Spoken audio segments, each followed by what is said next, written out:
ప్రజా సంక్షేమంపై ఆసక్తి లేని బీఆర్ఎస్, బీజేపీకి కాంగ్రెస్ పార్టీని ఎదుర్కొనే శక్తి లేదని నిజామాబాద్ రూరల్ ఎమ్మెల్యే భూపతి రెడ్డి అన్నారు.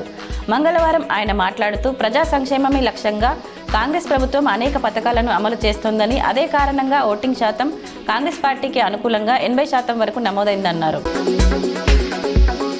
బీసీ కులగణన ప్రకారం 42% రిజర్వేషన్ల సాధన టార్గెట్గా కేంద్రంపై పోరాటం కొనసాగిస్తామని మంత్రి సీతక్క తెలిపారు.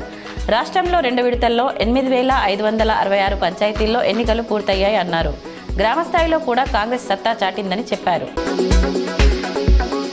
ఇండిగో సంస్థ కీలక నిర్ణయం తీసుకుంది. పైలట్ ట్రైనింగ్, కెప్టెన్ అప్గ్రేడ్లను వేగవంతం చేయాలని నిర్ణయించింది.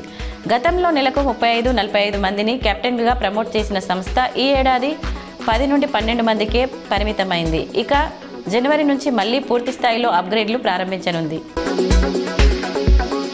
పంచాయతీలకు ఫండ్స్ ఎవరి భిక్ష కాదని, అది రాజ్యాంగం వారికి ఇచ్చిన హక్కు అని బీఆర్ఎస్ వర్కింగ్ ప్రెసిడెంట్ కేటీఆర్ అన్నారు. సొంత ఇల్లు అమ్మి కాంగ్రెస్ నేతలు నిధులివ్వడం లేదని ఫైర్ అయ్యారు. ప్రజలను, ప్రజాప్రతినిధులను చంపేస్తామని బరితెగించి మాట్లాడుతున్నారని మండిపడ్డారు.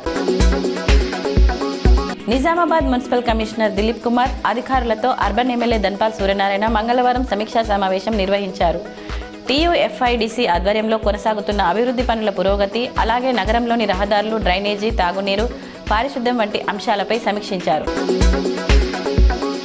గాంధీజీ ఆశయాలు, పేదల హక్కులు ప్రధాని మోదీకి నచ్చవని కాంగ్రెస్ నేత రాహుల్ గాంధీ విమర్శించారు. ఉపాధి హామీ పథకం పేరు మార్పుతో గ్రామీణ పేదల జీవనోపాధికి దెబ్బతీయాలని చూస్తున్నారని మండిపడ్డారు. 10 ఏళ్ల నుంచి ఆ పథకాన్ని నిర్వీర్యం చేయడానికి ప్రయత్నిస్తున్నారని ఆరోపించారు. మద్యం అమ్మకాల ఆదాయం ఈ నెలలో భారీగా పెరగనుంది. స్థానిక ఎన్నికలలో తొలి 2 వారాల్లోనే 2,000 కోట్లు వచ్చాయి. చలి తీవ్రత ఎక్కువగా ఉండడం వల్ల లిక్కర్కు డిమాండ్ పెరిగింది.